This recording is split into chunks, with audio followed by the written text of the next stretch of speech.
বছরের শুরুতে আলিপুরদুয়ার দিয়ে নির্বাচনী প্রচার শুরু করবে তৃণমূলের সর্বভারতীয় সাধারণ সম্পাদক অভিষেক বন্দ্যোপাধ্যায়। আগামী ৩রা জানুয়ারি আলিপুরদুয়ার জেলা সফরে আসছেন অভিষেক বন্দ্যোপাধ্যায়। জানা গেছে সামনেই 2026-এর বিধানসভা নির্বাচন। বিগত 2026-এর আলিপুরদুয়ার জেলার 5টি বিধানসভা আসনেই বিজেপির হাতে পরাজিত হতে হয়েছিল তৃণমূলকে। পরবর্তীতে আলিপুরদুয়ারের বিধায়ক সুমন কাঞ্জিলাল দল ত্যাগ করে বিজেপি ছেড়ে তৃণমূলে যোগ দেন।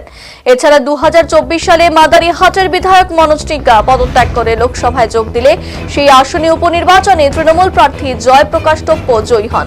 বর্তমানে 5টি আসনের মধ্যে তৃণমূলের হাতে 2টো আসন রয়েছে। জানা গেছে বিগত বিধানসভা নির্বাচনে মুখ ফিরিয়ে নেওয়ার কারণে আলিপুরদুয়ার জেলায় তৃণমূলের এই ভরাডুবি হয়। সেই কারণেই 2026 বিধানসভা নির্বাচনকে পাখির চোখ করে চা শ্রমিকদের আস্থা জোগাতে মরিয়া হয়েছে তৃণমূল। জানা গেছে সেই কারণেই আগামী ৩রা জানুয়ারি আলিপুরদুয়ার জেলার মাঝের ডবরি চা বাগানের আউট ডিভিশনের খেলার মাঠে একটি চা শ্রমিকদের নিয়ে সভা করতে আসছেন সাংসদ অভিষেক বন্দ্যোপাধ্যায়। সেই ঘটনায় ইতিমধ্যেই সবার মধ্যে বিভিন্ন রকম প্রস্তুতির কাজ তুঙ্গে। এদিন সেই সমস্ত কাজ খতিয়ে দেখতে সভাস্থলে পৌঁছন রাজ্যসভা সাংসদ তথা আলিপুরদুয়ার জেলা তৃণমূলের সভাপতি প্রকাশ চিক বড়াই, জেলা পরিষদের মেন্টর মৃদুল গোস্বামী, সভাধিপতি স্নিগ্ধা শৈব এবং সহকারী সভাধিপতি মনোরঞ্জন দে সহ জেলা তৃণমূলের অন্যান্য শীর্ষ নেতৃত্বরা। সভাস্থলে অভিষেক বন্দ্যোপাধ্যায়ের জন্য তৈরি করা হচ্ছে র্যাম্প। এই র্যাম্পের থেকে এলাকার চা শ্রমিক এবং তৃণমূল নেতাদের বার্তা দেবেন অভিষেক বন্দ্যোপাধ্যায়। এদিকে অভিষেক বন্দ্যোপাধ্যায় সভাস্থল চা বাগান এবং জঙ্গল বেষ্টিত হওয়ায় বন্য প্রাণীদের আক্রমণের আশঙ্কা যথেষ্ট রয়েছে। সেই সভায় কয়েক হাজার দলীয় কর্মী এবং চা শ্রমিকদের সমাগম হবে। সভা চলাকালীন যে কোনো সময় লেপার্ড অথবা বুনো হাতি লোকালয়ে চলে আসার আশঙ্কা থেকেই যাচ্ছে। এই ঘটনা ইতিমধ্যেই সমাজদলের আশপাশের চা বাগানেগুলোতে পটকা ফাটিয়ে চা বাগানে উপস্থিত লেপার্ডদের সরানোর কাজও শুরু করেছে বন দপ্তর। অভিষেক বন্দ্যোপাধ্যায় সভার আগেই বন্যপ্রাণীদের এলাকা ছেড়ে অন্যত্র যাবার অভ্যাস করাচ্ছেন বনকর্মীরা।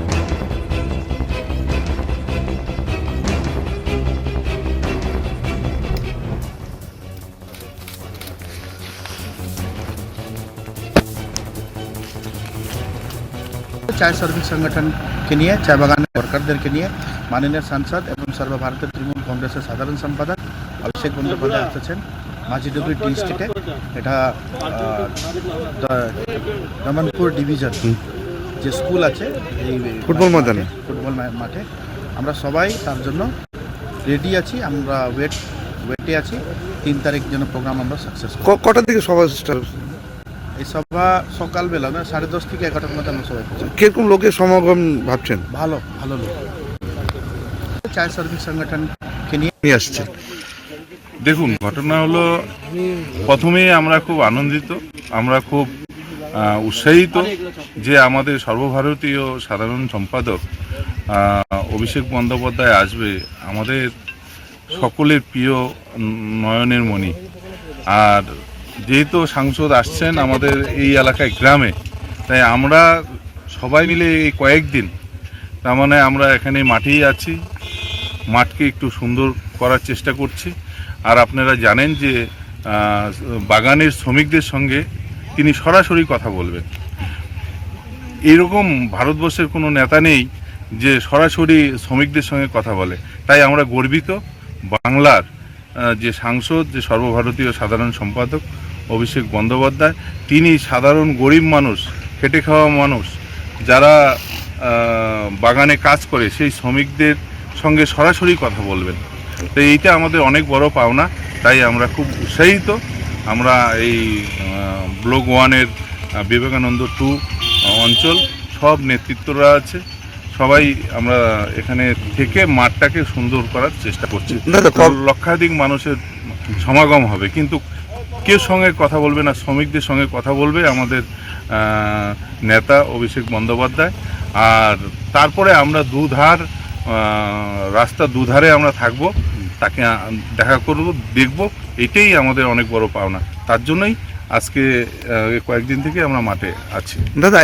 না নিরাপত্তা, ডিপার্টমেন্ট ফরেস্ট একদম কঠোর নিরাপত্তা আছে। ফরেস্ট প্রশাসন, পুলিশ প্রশাসন সব দিকে আমরাও তো নিরাপত্তা, এই দলের সৈনিক আমরাও তো আছি। চারিদিকে আমাদের বাড়িঘর আছে, আমাদের শ্রমিকরা আছে। চিতাবাঘ কেন, রয়্যাল বেঙ্গল টাইগার এসেও অভিষেক বন্দ্যোপাধ্যায়কে কিছু করতে পারবে না। তার আগে তার সৈনিক আছে, তার সৈনিকরা লক্ষ্য রাখছে, তারা বুক আগিয়ে দেবে। ওই চিতাবাঘ হাতি দিয়ে কোনো কাজ লাগবে না, ওরা জঙ্গলেই থাকবে, জঙ্গলে সুরক্ষাভাবে আছে। আমাদের ফরেস্ট ডিপার্টমেন্ট, প্রশাসন সবাই ওই দেখে রাখছে। এগুলি কোনো ব্যাপার নাই। রয়্যাল বেঙ্গল টাইগার ওখানে এসে কিছু লাভ নেই, বিজিবি তো পরের কথা। নিয়ে আসছে